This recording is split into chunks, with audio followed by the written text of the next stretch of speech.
Hello, I'm Placide Mwizerwa, and I have been working on this project so long. So today I'm going to talk much about the different things that a certain business should take into consideration before offshoring a new branch in a global market.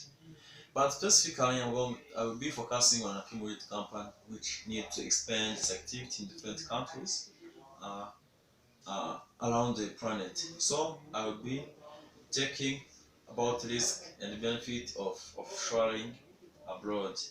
Before starting its activity abroad, a key will company to consider the rules and regulations as well as terms and conditions of the country in which it is going to operate its activity. So on this side, I will say on Vietnam, there is many policies which is welcoming new foreign companies to work there.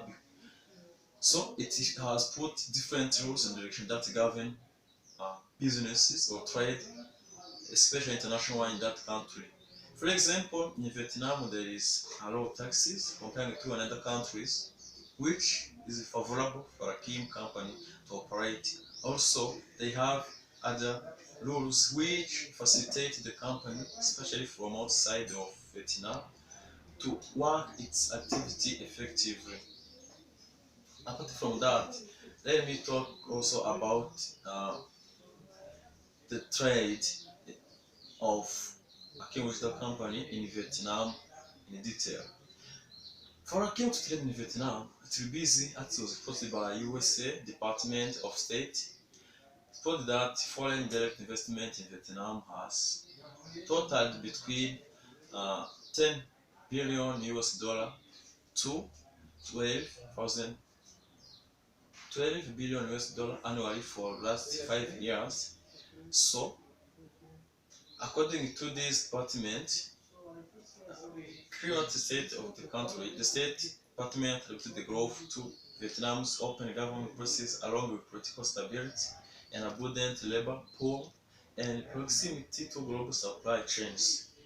But it also warned the problems such as corruption, financial instability, and the weak education system that can affect the business which is operating international level. So Akim should consider all of the above elements and many others when it's going to offshore its activity in Vietnam or in any other country abroad.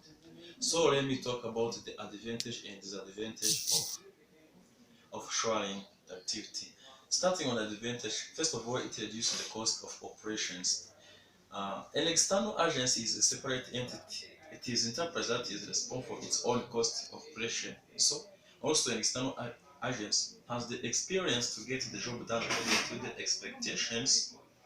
So, if you create an in-house department, you will have to invest in the infrastructure and you have the right talent. So, if you are operating in different countries, especially outside of your home country, it will help you to reduce the cost of operation because you use the talented workers at low price. Also, it improves the productivity of the company.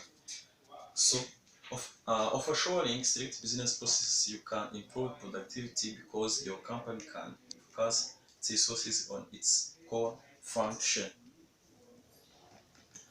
Also, it increases flexibility.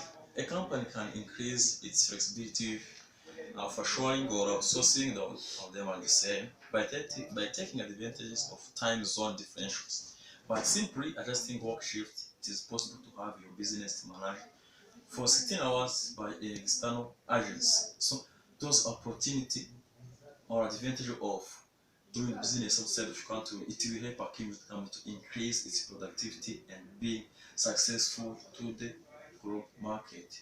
Coming to the disadvantage or some risk that are involved in offshoring, first of all, it is cultural and social differences. So, of course, from United States to Vietnam or China or India, there is some cultural differences and social status of the countries are different. So, these affect business, especially in a negative way if it is not able to adapt to it.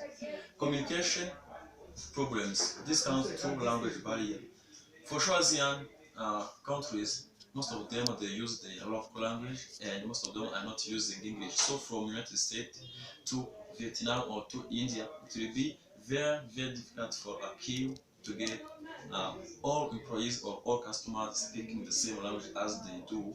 So, it has to train or work accordingly to this uh, problem of communication or language barrier. Also, another risk is security issue.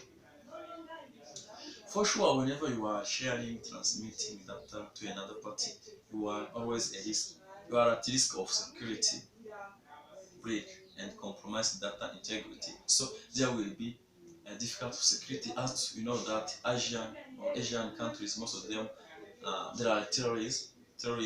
So it will so be difficult to keep, to accommodate, or adjust safe on this market. But as I am saying this in advance, to help them to adjust and make uh, plan accordingly so that it will solve those risks and handle them effectively.